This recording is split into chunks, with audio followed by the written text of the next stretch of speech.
Good morning. Good morning. We stand up here with a range of emotions. I think the first emotion is disappointment.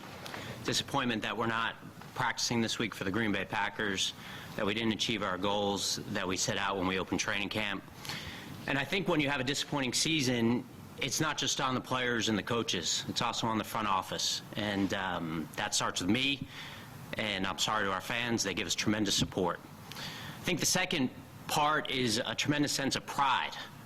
Pride in our coaching staff, pride in our players, because we sat up here about 4 years ago and introduced Coach Pederson, and we talked about building a team that could sustain success, that could be resilient, and I think we've seen that from our team.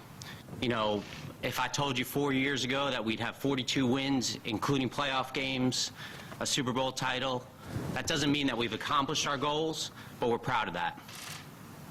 We have a lot to do going forward. When we look at our team from 2017 to 2019, we knew that we had one team, really a team that we were going to basically stick with. We didn't have a lot of resources in terms of draft picks. That's on me. We made trades for some veteran players to go win. We stick to that. We're glad of those decisions. But going forward, we need to infuse youth in this team. We have 10 draft picks. We think we're going to have 10 draft picks in this draft. We're excited about that. When we look at what the young players did for our team down the stretch, it's a great tribute to them. It's a great tribute to our coaching staff. It's a great tribute to our developmental program that we take a lot of pride in. I think the last part is that we need to look at everything. We need to look at everything. We've started that process during the season.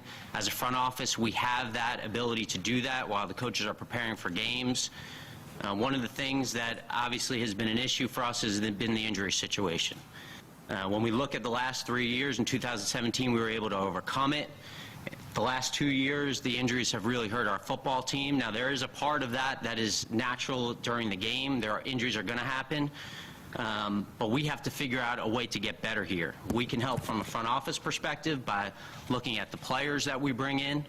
Hope is not a strategy when it comes to injuries. When you bring in guys that are injured, it obviously increases the risk that they'll get hurt again. We've hired a new chief medical officer. This is someone that we're very, very excited to have. He came in June, and what he asked for us was that he would observe through the season, observe our training staff, observe our weight staff, our sports science, our processes, and make recommendations to us that we would carry out. So we're excited about that. That's all I got. We'll start with Bo. Howie, what is your assessment of the wide receiver position heading into this offseason, and can you explain the decision to guarantee Alshon Jeffrey's contract for 2020? Yeah, I think the first part about it is that we are going to sit down and meet with our coaching staff, with our personnel staff over the coming days, the coming weeks, and we're going to evaluate our football team. We have not done that yet. Obviously, the last couple of days have been difficult with end-of-season meetings and talking to people and our players. And, you know, when we look at who we started the season with and our starting 3 receivers, obviously they weren't out there in the playoffs. So we got to look at that. We got to look at every position, and we got to look to improve at every position. And we got to get with Coach and his staff and make sure that we're finding the players and the position requirements that they're looking for as well. In terms of Alshon, we had a conversation with Alshon before the season, and he took a pay cut in exchange for guaranteeing. For us, we were trying to create as much flexibility going forward with our roster to create cap space to improve the football team. You know, I think we forget some of the contributions to our team that Alshon has had. You know, during our Super Bowl year, the injury he played with, not missing a game, and the contributions in that Super Bowl game. You know, last year he had 11 catches during the playoffs. I mean, even you look at this year, in his last game, he had, I think, 8 catches for over 130 yards in the Miami game. So, you know, Alshon is a talented player, and you know, he loves being an Eagle. He loves this city. I think about the moment last year after the New Orleans game when he went into that school and put himself out there. So, I guess that's my comment on that. Howie, over here. What was the Hi, what was the process that led to you guys drafting J.J. Arcega-Whiteside ahead of DK Metcalf and other wide receivers that were available? Yeah, J.J. is a talented kid. He's got tools in his body. He had production. I think back to after the Baltimore preseason game, and it's funny because myself and some members of our personnel staff got some calls from people around the league that maybe he was going to be the Rookie of the Year. And so that doesn't mean that he doesn't have to take a jump, because he does. This offseason is really important for him. I don't think we saw the best of J.J. He was affected a little by injuries. At the same token, there have been some successful receivers from this draft class, and we don't have our head in the sand and not notice that and go back and kind of look at that. I think when we look at it, the most surprising thing for us, as we've kind of studied this and the things that are important, was there are 3 rookie receivers who never had more than 40 catches in a college season who've been tremendously productive this year. So is that a factor for us when we look at college production and we kind of see how important that is to us? Do we got to go back and look at that? And I think we do. Just to follow up real quickly, was DK on your draft board, and was he rated ahead of J.J.? I would say this. I don't want to get into where guys were. We take a lot of factors into account, not just talking about DK, whether it's medical, whether it's character, whether it's production, whether it's fit. And listen, there are a lot of guys who are going to be drafted later than we pick that are end up being good players. We're trying to not have many of them, but I think that the big thing for us is, because we haven't had a large number of picks, we have to hit on more of them, and volume's important to us going forward. Nobody in the draft, I think, we look at all the teams that are still playing now. They have missed on picks, high picks. Everyone's going to miss on them. We don't want to, but you have to increase your volume to give yourself a better shot. This question is actually for Doug. Doug, now that the season's over, how do you assess the job of Mike Groh and Carson Walsh, and do you expect them to be on your staff next year? I think both of those guys did an outstanding job for me this year. There was a lot of things we faced offensively, as you know, through adversity, through injury, through many different, I think, facets of trying to get the pieces together. And so my hat goes off to both of those gentlemen because of the game plans that Mike and I and the offensive staff put together, first of all. And then here towards the end of the season, Carson Walsh having a big impact on getting these young players ready to go to play, and to play at a high level. That's not easy. That's not easy for guys to basically come off our practice roster who were, within weeks of being on our roster, or being on the practice squad, to be elevated to game status. It's not easy to do, and these two gentlemen did an outstanding job for me, for the team, and really put us in a position to, be in the postseason here at the end of the year. Take one from Martin. Will they be back, though? You didn't answer if they'll be back. Yes, both those guys will be back. This question's for Howie. Sorry, Doug. You mentioned, that you guys needed an infusion of youth, with the draft coming up and everything. But you've also signed a bunch of veterans who may or may not be back. I mean, guys like Malcolm, Nigel, Jason Peters and stuff like that. I mean, how do you balance that as far as, having a veteran presence, but also, needing to reevaluate with youth and everything? And how difficult are some of those decisions going to be, specifically Peters and Malcolm, et cetera? Yeah, it's very difficult when you have guys who've given their heart and soul to this organization, their team, to this team, who you've developed personal relationships, to say goodbye. And I'm not talking about those guys in general. I'm just talking about that decision. But at the same time, you also need veteran leadership on your football team. You need guys who've been through it.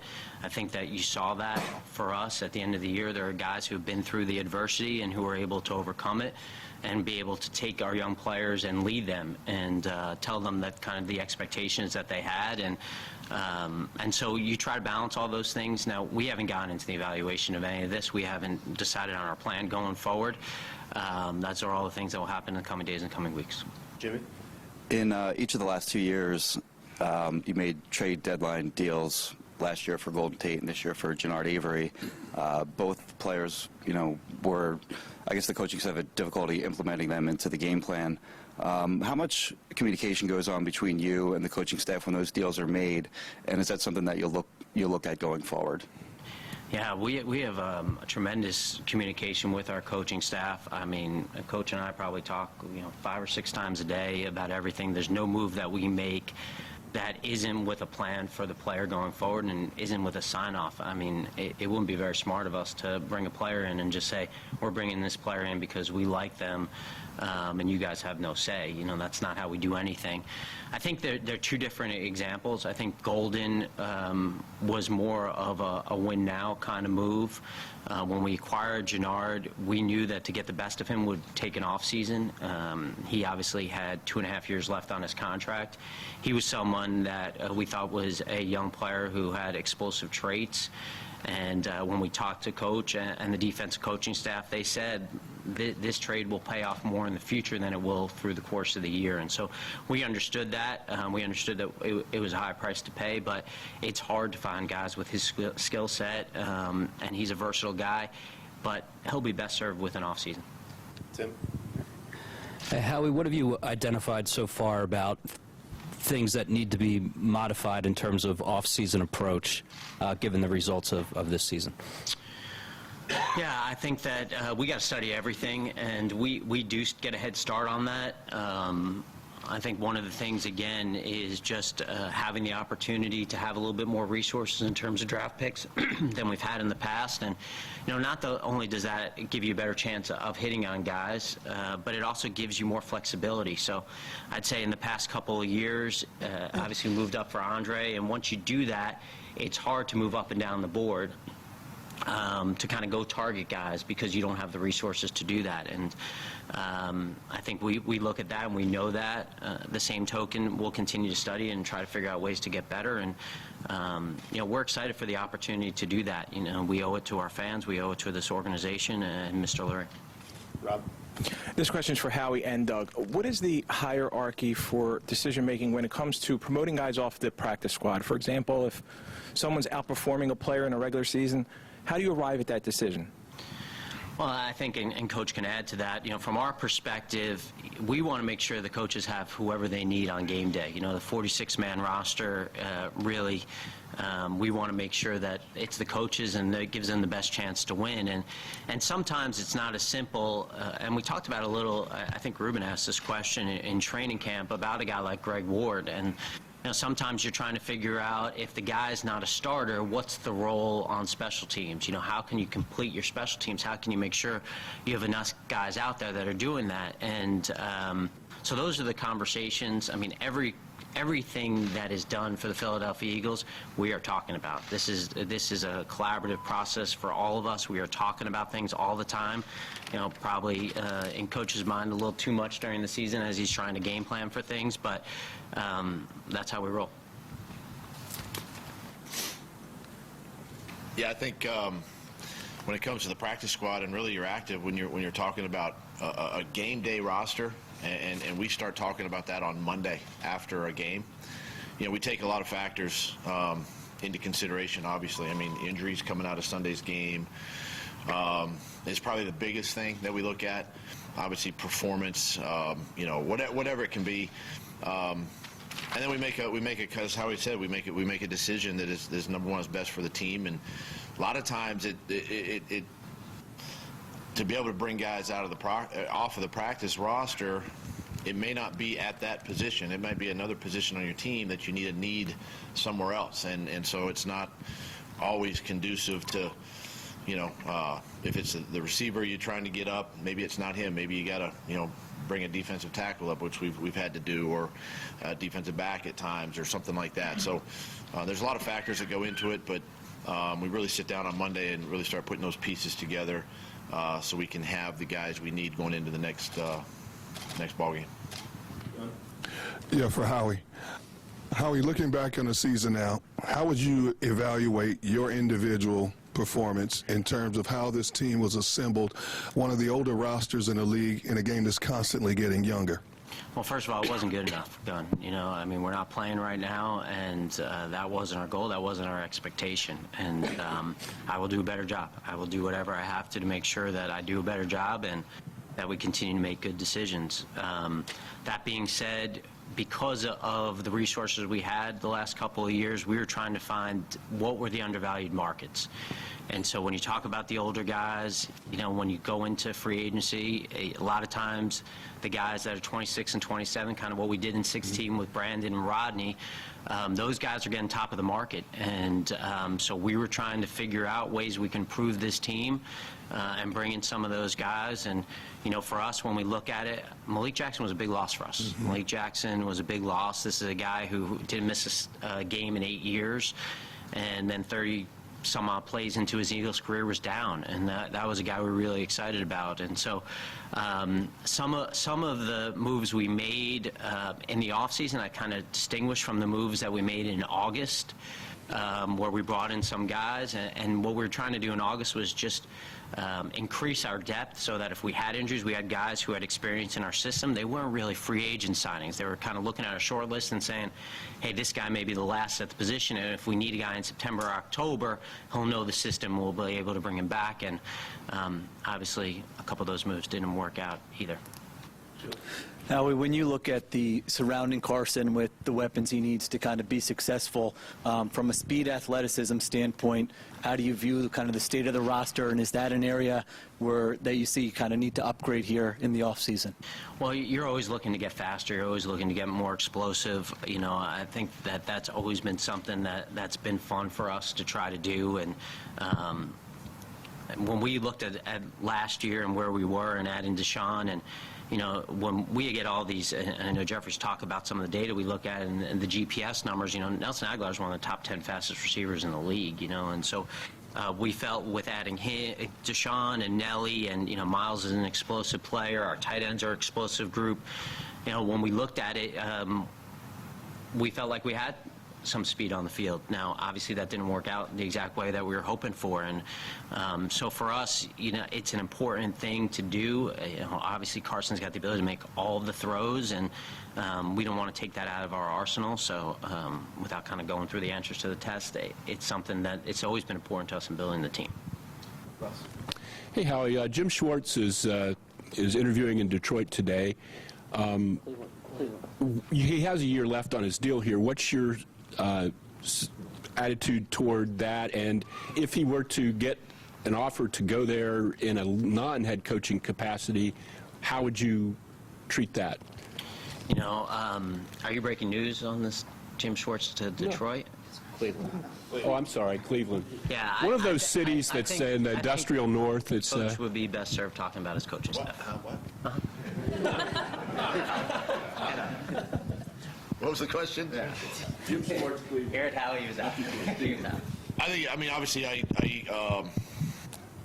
I love the fact that guys around the league and teams around the league are looking to my staff for possible head coaching candidates. I think Frank Reich a couple years ago, and now Jim's obviously been a former head coach, and I think he would make a tremendous head coach again, and his leadership and obviously what he has brought to me, and how I've been able to lean on him through his experiences as a former head coach. And Jim's done an outstanding job with our defense, obviously, and the improvement that we saw throughout the course of this season. So I'm excited for him and his opportunity, and wish him the best. Is he coming back?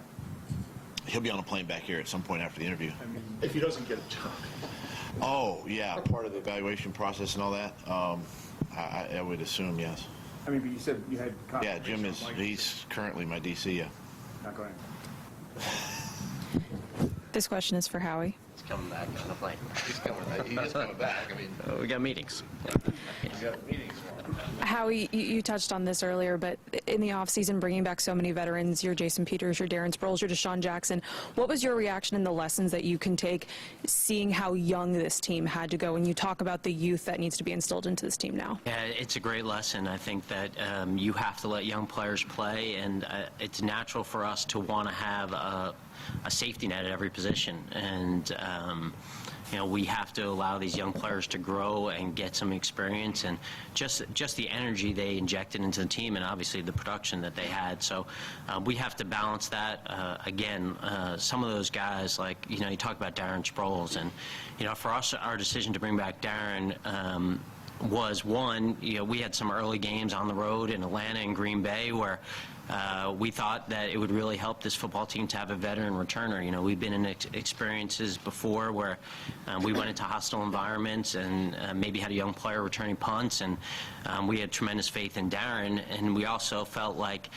what Darren could do for Miles in Boston, what Darren did do for Miles in Boston, I mean, those guys for the rest of their careers will be affected by Darren Sproles being on this team, seeing how he prepares for games, seeing his work ethic. And so, you know, there's value to having veteran players on the team that's bigger than just their on-field contributions. Yeah, Howie, this is actually for both of you, but the backup quarterback, it's, you know, it seemed like for the longest time you guys were really high on Nate, and then all of a sudden when he got hurt, he's the number 3. What went into that? And the second part to that is, you know, if he's not here next year, which obviously he's on an expiring contract, and so is Josh, what are your thoughts on Kyle Auletta and anybody else that you might have to bring in? Yeah, the first part I'll let Coach answer. I think the second part about it is Kyle had the opportunity to learn our system, to really grow this year. Watch great. That room is made up of great professionals, and I think for him it will help his development and his growth, and he'll have an opportunity here in the offseason and next year in the preseason to get some experience and to show where that led off. You're going to have him repeat the question, aren't you? No, this is an easy one. First of all, I appreciate everything that Josh McCown did and brought to this team, this organization. His mentoring with Carson, I think, was second to none, obviously, because sometimes you have relationships where, you know, the coach-player relationship is different than player-to-player relationship, and I think he and Carson really had a tremendous relationship all season and really helped him perform at a high level. Nate, it was unfortunate, obviously, the injury that happened at the end of camp. Felt like Nate was kind of poised and ready to be the number 2, you know, here for us, and we'll see what happens, you know, this offseason, obviously with him and with Kyle. You know, we get a chance to work with him, you know, this offseason and see what he can do. But you know, first, it was a great group, it was a great room, and they did an outstanding job this year for us. Howie, at the trade deadline, you saw high-profile players, young high-profile players traded at a position that I imagine you consider short-term and long-term needs. I'm talking about Ramsey and Fitzpatrick. How would you characterize your level of aggressiveness, and why weren't you more aggressive? Well, I would say to our fans, our organization, I'm always aggressive, and at the same time, in calm times, you have to set a level that you're comfortable with. There's a lot of factors that go into trades, including for the other team, them trying to project what the team they're trading with is getting. So if you have the same offer from 2 people and you think one team going forward may have a different record than the other, that's going to factor into the equation. And we weren't trying to sit on our hands on either of those 2 things, but you also have to be prepared to walk away. And you know, we think going forward, we have a lot of players on this team that we're excited about that are high-priced players, and so we have to supplement them. And we want to sustain success. We do not want to be, you know, kind of this up and down roller coaster ride. We want to give ourselves a chance every year in the playoffs, and so it's hard to give up that many resources, and we gave away a lot in the last 3 years. You know, you think about it when we came here and the trade we made for the quarterback, and we had made a trade for a quarterback before, and you know, obviously in 17 we made a couple trades for draft picks, so we were trying to be measured. I mean, you're talking about really good players, so it would be silly for us not to get involved in those discussions, but there also has to be a walkaway number. I have one for you, but first, just to clarify on Jeff's question, he asked you about Mike Rowe, and you said he'll be back. I want him back. He asked you about Jim Schwartz. You were a little more vague. Just to clarify, if he doesn't get the Browns job or another job, do you want Jim back as your D coordinator? Yeah, and listen, I'm with all my staff guys. I mean, I'm in that process right now of evaluating, and would love to have them all back, obviously. We know what this league is about. And anytime an assistant coach can get a promotion, whether it's here or somewhere else, I encourage that. But, you know, as I evaluate and look, I mean, we're only 3 days removed from the season, so everything's still fresh on my mind too. So we're still evaluating, and all my coaches are in that evaluation process as well. So when you say Grow and Walsh are coming back, I mean, listen, I know what I said, okay? And yes, but at the same time, I'm still evaluating the whole process, right? They are still currently here. and I'm going to continue to evaluate and assemble the best staff moving forward. But currently, yes, they're still here. Can I just follow up with one for Howie? Just the current state of the cornerback. Obviously, Darby and Jalen are free agents. Are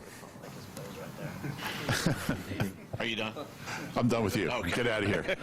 I wasn't going to push him out of the way. I mean, Jalen and Darby are free agents. Rasul and Sidney didn't play a defensive snap Sunday. How do you see that position moving forward?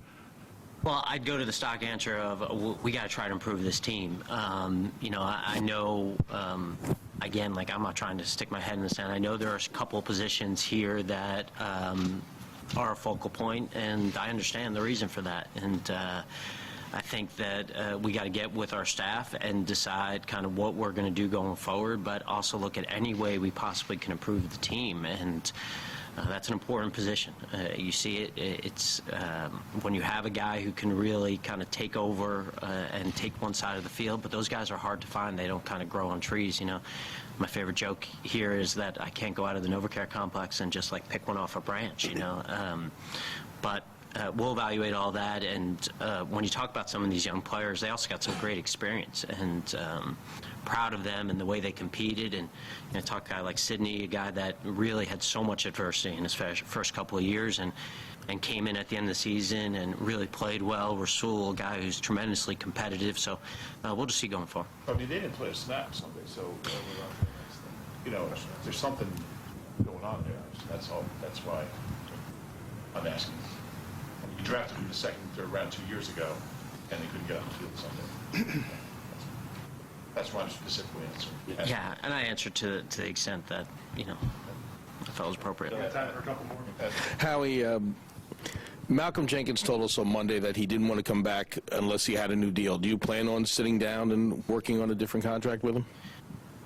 We're not going to talk about contracts with any players, but it's important to us that we have discussions with our players and communicate with them. We obviously understood that where Malcolm was when it came to training camp and the conversations we have. What an incredible Eagle, what an incredible player, what an incredible person he is and has been for us. And but after that, obviously we'll just kind of keep those conversations between us. A question for both of you on the tight end position. Zach on Monday kind of expressed some surprising uncertainty about whether he'd be back. Is there any doubt about that? And he's got 2 years left on his contract. He's obviously going to cost a lot of money when he does sign a new contract with you or someone else. You've also got Dallas, who's emerging as a top tight end in this league.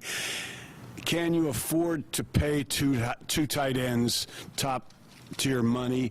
And, Doug, are you committed to playing 12 personnel long-term? Yes. Yes. No, I think that from our perspective, one, I think, just talking to Zach over the last couple of days, Zach's got 2 years left on his contract. He's a guy that's had a tremendous career. He's got a chance to not only go in the Eagles Hall of Fame, but really the NFL Hall of Fame. And I think our goal is to keep our homegrown players here. And I don't think, I don't want to put words in his mouth, but just having conversations, I don't think it was meant to be reflected about concern about his immediate future. And going forward, part of the reason that we talk about, trying to have more draft picks and young players is to keep our young players that are really good, like Dallas. So we'll go through that and the planning part of that going forward, but obviously a really good young player. Time for 3 more questions. Okay. We're going to go Ed. Let me just follow up. My question was a little vague, I guess. 12 personnel. Obviously, it creates some, as we game plan, obviously, 12 has been a productive personnel group for us. There are times on third down where you probably want to be a little more 11, put a little more speed out on the field, things of that nature. But again, as we went through the season and dealt with the amount of injuries that we had, we felt as a staff offensively that our best was 12, and having both Zach and Dallas on the field at the same time. So moving forward, I think that's a starting point for us, obviously, but we do know that we'd love to have 11 personnel. We'd love to have 10 personnel. We'd love to have, 13 personnel with 3 tight ends. I mean, we play that quite a bit. So, but 12 is a big part of our offense. Yeah, for both of you. It's been 3 days since, you saw that hit on Carson Wentz. I just wondered, what your view of that is now. Was that a legal hit in your opinion? Have you expressed anything to the league? Have you heard from the league? And do you think Carson gets the same amount of respect as some of the other quarterbacks in this league at his stage in his career? I mentioned to you after the game, obviously, my comments on when I saw it, but then when I saw it again on Monday, it's unfortunate. Did I feel like it was potentially an illegal hit? It's possible, but listen, it's part of our game. It happens. It gets missed. It's unfortunate for Carson. I'm disappointed for Carson that he obviously couldn't finish, that postseason game. Unfortunate for our team, but I'm not going to focus on the past. I'm moving forward right now. I'm not going to dwell on, one hit, one play. So that's that. But do you think he gets the respect that some other quarterbacks get at this stage of his career? I do.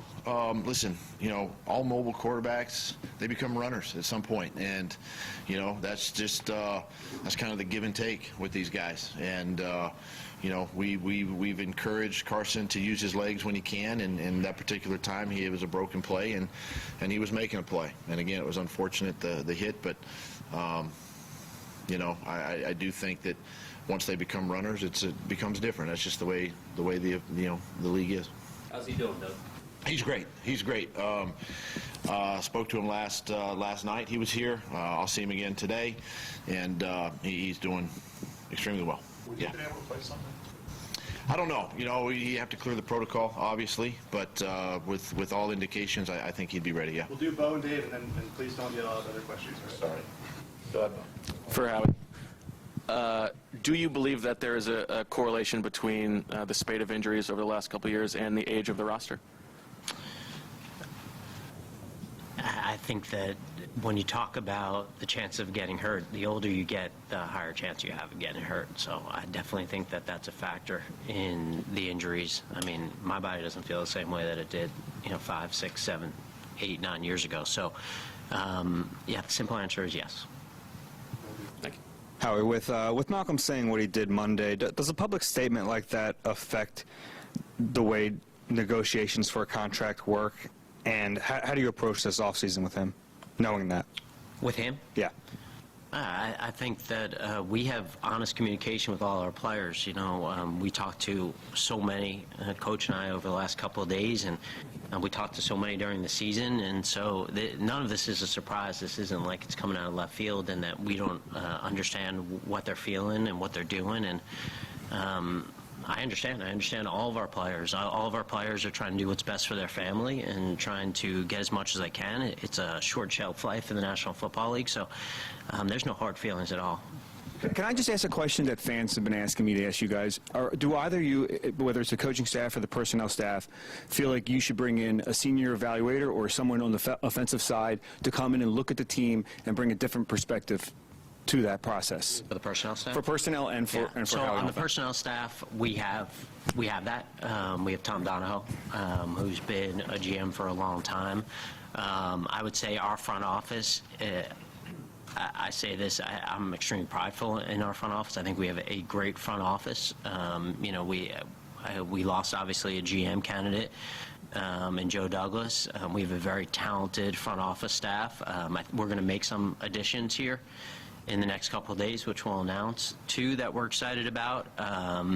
And we try to have different perspectives. We try to have different perspectives, just objective and subjective, so that we're not getting married. Because I know for me personally, one of my weaknesses is getting attached to our players. There's no doubt about it. So we have a lot of voices who are not afraid to air their opinion, and I think that we always want that, and obviously we have the coaching staff too, who gives us their opinions as well. So. Okay, thanks, guys. Offensively, senior, bringing anybody else to look at the offense. In what capacity? Have you thought about that, bringing in someone? I don't understand. What capacity? Well, just I mean, to look before at the. we've seen, but, I remember Andy did it with bringing in Marty Morningweg, and we've seen other coaches do it. Wasn't Marty a coordinator or coach here? Did he bring him in again? He was a senior. Was after I gone? Was I let? I think before he brought him in after he left the Lions, maybe. I don't know. Yeah, my point is, like, are you looking to bring in somebody else to look at the offense? Get my water. Everything's obviously on the table. Yeah, I'm not opposed to doing something like that. I've actually thought, even in my first year, as a rookie head coach, to maybe bring in someone that has obviously just a